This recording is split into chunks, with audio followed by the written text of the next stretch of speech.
Un soir comme les autres. Un geste anodin. Puis plus rien ne sera jamais pareil. J'ai cru que c'était juste une soirée tranquille entre moi et mon beau-fils. Je me trompais. Cette histoire va vous glacer le sang et vous brûler la peau. Mon beau-fils, Ethan, et moi étions assis dans le salon un soir tranquille, 2 ans après le décès de Janvier. Le silence avait envahi cette maison pendant si longtemps qu'il semblait faire partie intégrante des murs. J'essayais de reconstruire les morceaux de mon monde. Mais je n'avais pas remarqué ou peut-être refusé de remarquer à quel point Ethan avait changé. Nous regardions un film survolté, le genre avec des explosions et des scènes d'amour fugaces. Ethan était allongé à côté de moi, les jambes tendues, un bras paresseusement posé sur le dossier du canapé, comme s'il était à sa place.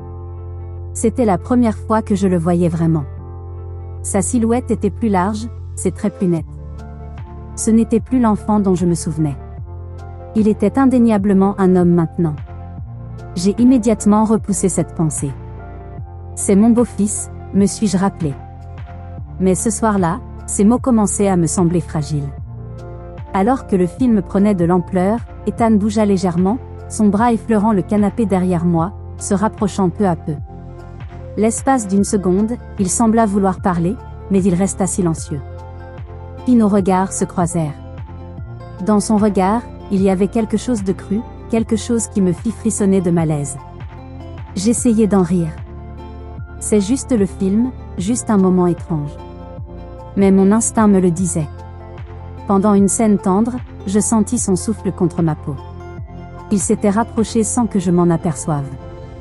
Sa main était si près de mon épaule que je ne savais pas s'il voulait me toucher ou non. Mon pouce accéléra. Cette proximité était troublante, mais une partie de moi vibrait d'une énergie que je ne pouvais nommer. La contradiction me terrifiait, mais tout se déroulait trop vite pour que je puisse l'assimiler. « Avery », dit-il d'une voix basse, presque hésitante. « J'ai quelque chose à te dire. » Je me retournai, le cœur battant la chamade. « Qu'y a-t-il, Ethan ?» Mes paroles tremblèrent. Il déglutit. « Je veux juste que tu saches combien tu comptes pour moi. Après la mort de Janvier, tu es resté.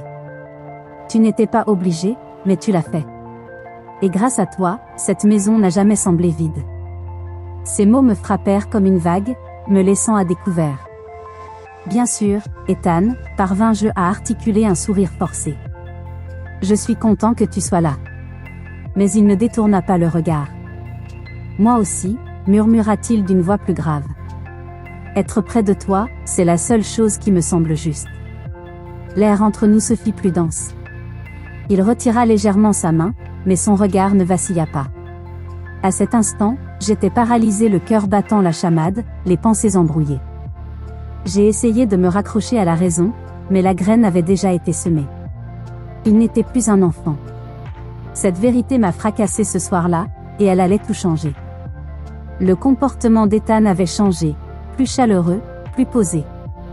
Pendant des années, j'avais été comme un parent pour lui. Mais l'Ethan à mes côtés maintenant ?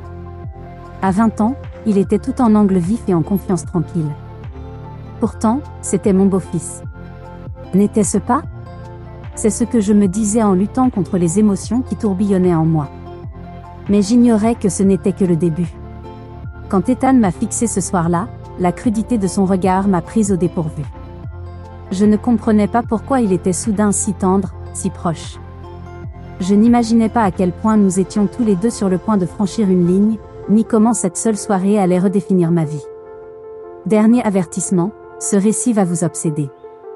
Pour ne rien manquer des révélations les plus torrides, abonnez-vous maintenant, la cloche est non négociable.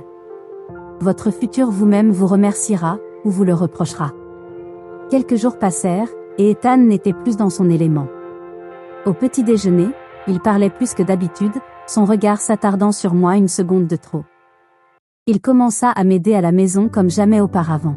« Avery, laisse-moi m'en occuper », dit-il un matin en me retirant le balai des mains avant que je puisse protester. Il balaya le sol d'un geste rapide et précis, tandis que je restais là, stupéfaite. Il n'avait jamais rien fait de tel, « Tu fais tout seul dans cette maison », ajouta-t-il, les yeux rivés sur les miens. « Tu ne devrais pas avoir à le faire. » Ces mots me laissèrent sans voix. Merci, Ethan, murmurai-je, mais ma voix tremblait. En moi, quelque chose de chaud se déploya, une douleur silencieuse qu'il avait pourtant perçue et apaisée. Plus tard, alors que je coupais des légumes dans la cuisine, je sentis sa présence derrière moi. Il s'appuya contre le comptoir, silencieux, mais ses yeux, ils ne faisaient pas que me regarder. Il suivait la courbe de ma taille, la façon dont mon t-shirt collait à mon dos, les mèches de cheveux flottantes effleurant mon cou. J'essayais de les chasser. Tu te fais des idées, Avery. Mais la chaleur dans son regard était indéniable. Je fis semblant de ne pas remarquer, même si un frisson de trahison me traversa. Dieu me garde, j'aimais ça. Cela faisait des années que personne ne m'avait regardé comme ça. Après le départ d'Ethan, j'ai croisé mon reflet dans le miroir du couloir. Pour une femme d'une quarantaine d'années, j'avais toujours ça, la silhouette élancée, les courbes bien placées, les bras toniques grâce à des années d'entraînement matinal. Mes cheveux châtains tombaient en vagues lâches, et ma peau rayonnait sous la douce lumière. Même ma poitrine défiait le temps, toujours haute et généreuse. Quand m'étais-je vraiment vue pour la dernière fois? C'est là que je l'ai senti, un changement. Quelque chose en moi se réveillait. Le comportement d'Ethan n'a fait que s'enhardir. Ses yeux me suivaient partout. Un effleurement de sa main contre la mienne, un commentaire bas qui persistait dans l'air chaque instant effaçait le mur entre nous. Le plus troublant était peut-être à quel point j'en savourais secrètement le spectacle. Cette nuit-là, allongé dans mon lit, une vérité résonnait sans relâche dans mon esprit, Ethan n'était plus un enfant. Il était devenu un homme, sûr de lui, magnétique, impossible à ignorer. Je ne m'attendais pas à ce que cette prise de conscience me fasse un tel choc, mais ce fut le cas. Et au fond de moi, je savais que j'allais droit vers un point de non-retour. Puis vint le soir qui fit voler en éclats toute la prétention qui me restait. Je franchissais la porte d'entrée après avoir fait des courses, et ce que je vis me coupa le souffle. Des bougies vacillaient partout. Des fleurs fraîches ornaient la table, leur parfum se mêlant à la douce lueur des lumières tamisées. La scène était tout droit sortie d'un roman d'amour, sauf que ce n'était pas pour un amoureux. Du moins, ce n'était pas censé l'être. Quand Ethan entra dans la pièce, mon estomac se serra. Il portait une chemise bleu marine impeccable et un pantalon foncé, les manches retroussées jusqu'au coude, révélant des avant-bras musclés. Je ne l'avais jamais vu ainsi, si posé, si adulte. « Je voulais que ce soir soit parfait pour toi », dit-il doucement en me tendant une boîte emballée. À l'intérieur se trouvait une robe. Pas n'importe laquelle, une élégante robe vert émeraude avec un dos plongeant et une fente jusqu'aux cuisses. Le tissu scintillait sous la lumière, me mettant au défi de la toucher. « Tu as ça, pour moi », murmurai-je. « Et c'est là », insista-t-il à voix basse. « C'est ton anniversaire. Tu mérites de te sentir inoubliable. » Dans ma chambre, la soie glissait sur ma peau comme un secret. La robe épousait chaque courbe, le creux de ma taille, le galbe de mes hanches, la longueur de mes jambes. Je me retournai dans le miroir, me reconnaissant à peine. C'est dingue. Pensais-je. Je m'habille pour Ethan. Mais la femme qui me regardait? Radieuse. Vivante. Mes clavicules accrochaient la lumière, mes cheveux tombaient en vagues lâches, et pour la première fois depuis des années, je me sentais désirée. Quand je descendis enfin, la réaction d'Ethan fut sans équivoque. Son regard me parcourut, lent et brûlant. Pas de mots. Juste de la chaleur. Alors, parvins-je à dire, la voix tremblante. Suis-je à la hauteur de la robe? Il expira bruyamment. Avery, fut tout ce qu'il dit mais la façon dont il le dit? Cette seule syllabe contenait tout ce que nous n'étions pas censés ressentir. La robe était incroyable mais sous le regard brûlant d'Ethan, je dus détourner le regard, les joues en feu. Je te l'avais dit, murmura-t-il, le regard toujours fixé. Tu es à couper le souffle dans cette couleur. La franchise de ses compliments me fit bondir le cœur. Je me forçai à rire, détournant le regard. Là, tu dramatises. Ethan me guida jusqu'à la table, où 2 verres en cristal et une bouteille de cabernet m'attendaient. L'espace d'un instant, j'oubliai qu'il s'agissait d'un dîner d'anniversaire. La lueur des bougies, la musique douce en fond sonore, on aurait dit un rendez-vous. Le genre de rendez-vous, avec ses promesses murmurées et ses touches persistantes. Je n'osais pas le dire à voix haute, cependant. Le moment était trop enivrant pour être gâché. Il versa le vin, dont les riches arômes tourbillonnèrent entre nous. Au début, nous parlâmes de janvier, des années qui avaient filé trop vite. Mais la voix d'Ethan baissa, nous entraînant sur un terrain dangereux. Avery, dit-il, les doigts caressant le bord de son verre. Comment quelqu'un comme toi peut-il se retrouver seul? La question resta en suspens. Je déglutis. La solitude n'est pas toujours un choix, Ethan. Parfois, la vie laisse des vides. Il se pencha en avant, la lueur des bougies reflétant l'or de ses yeux. Ces vides ne doivent pas rester vides. Un silence. Une femme comme toi a des besoins. Et je suis là. Ces mots me transpercèrent. Je bus une gorgée de vin à la hâte, mais mon regard ne quitta pas le sien. Ce n'était plus une célébration. C'était un tournant. Quand Ethan posa son verre, son attention était d'une fixité déconcertante.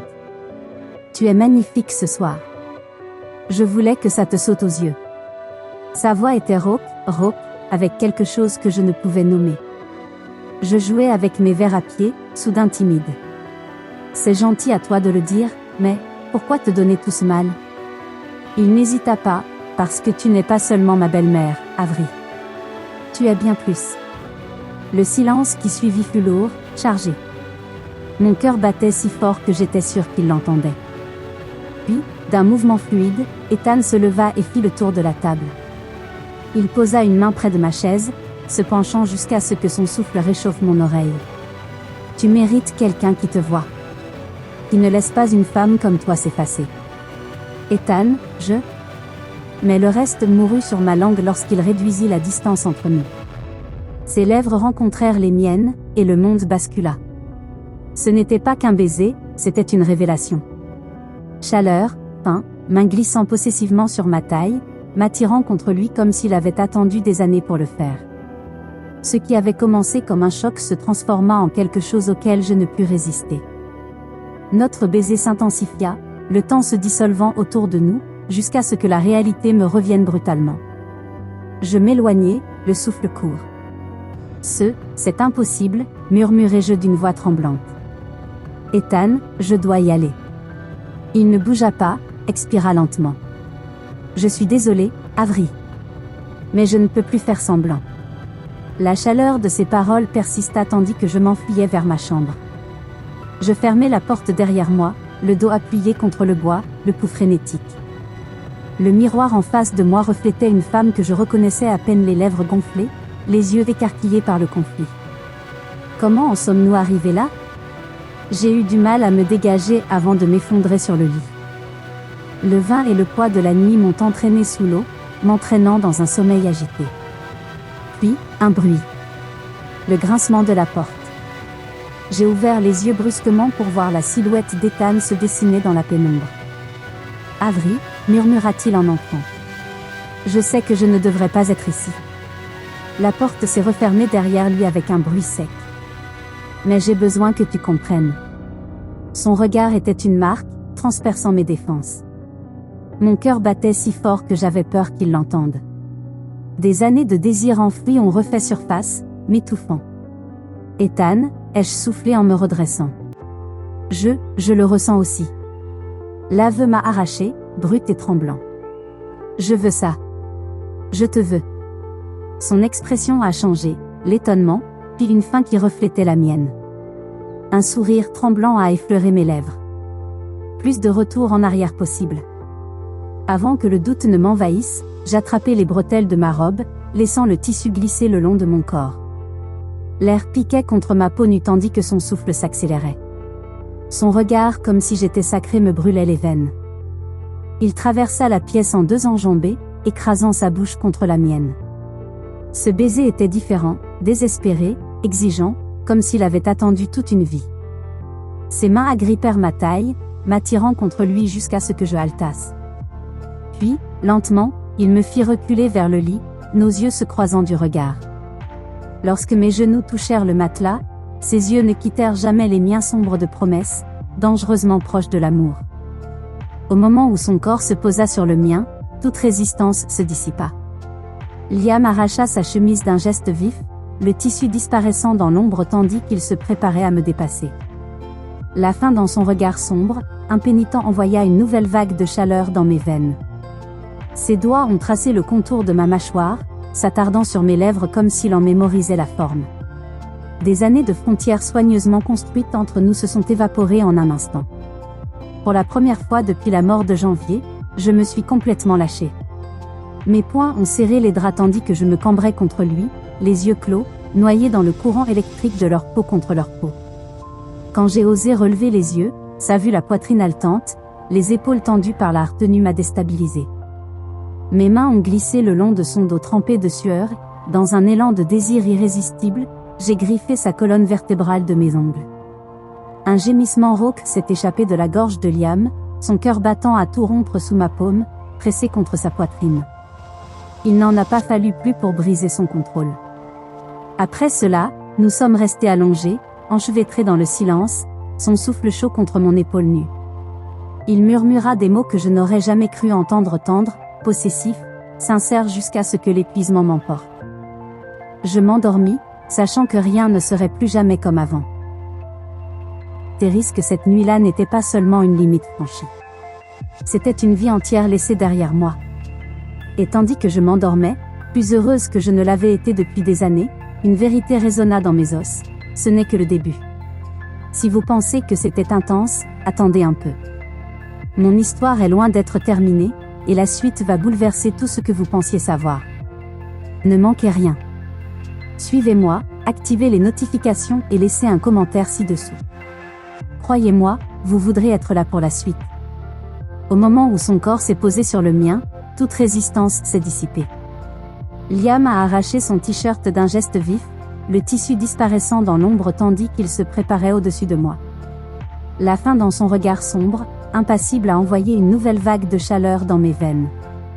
Ses doigts ont tracé le contour de ma mâchoire, s'attardant sur mes lèvres comme s'il en mémorisait la forme. Des années de frontières soigneusement construites entre nous se sont évaporées en un instant. Pour la première fois depuis la mort de janvier, je me suis complètement laissée aller. Mes poings ont serré les draps tandis que je me cambrais contre lui, les yeux fermés, noyés dans le courant électrique de la peau contre la peau.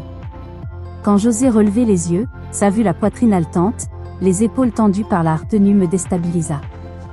Mes mains remontèrent son dos trempé de sueur, dans un élan de désir irrésistible, je lui grattai la colonne vertébrale de mes ongles. Un gémissement rauque s'échappa de la gorge de Liam, son cœur s'accélérant sous ma paume pressée contre sa poitrine. Il n'en fallut pas plus pour briser son contrôle. Après cela, nous restâmes allongés, enchevêtrés dans le silence, son souffle chaud contre mon épaule nue.